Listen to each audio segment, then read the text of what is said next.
Thank you for checking out this little teaser of the history of the papacy and church. Here's a little taste of what's coming up soon on the History of the Papacy podcast.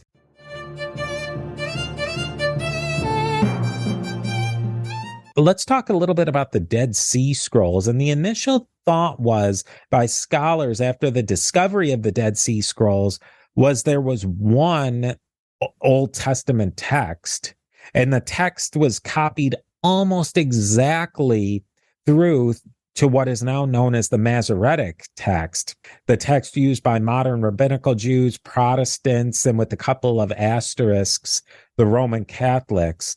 And basically what early scholars were saying was that the Septuagint had certain corruptions that were either mistakes in translations or added later for some reason. But further scholarship has shown that that's not exactly the case. The Masoretic text is accurate and consistent with earlier texts, but so is the Septuagint. There wasn't necessarily one singular text, an ur-text, a proto-text, or the fancy word that Gary discovered, the Vorlage, and that there was a diversity of text and textual traditions, and the texts of individual books were in various states of editing versions, editing additions, and meaning that the texts were evolving.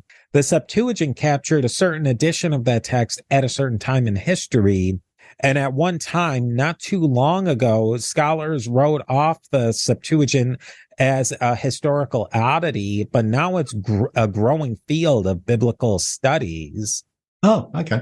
I didn't know that it had been sort of, I suppose, relegated to the sidelines. And we'll get into some of the problems that came up in the early discoveries of the Dead Sea Scrolls and why that pushed back Septuagint studies for a while. The Septuagint has taken a couple of hits over the course of 2,500 years that we'll see why it went that way.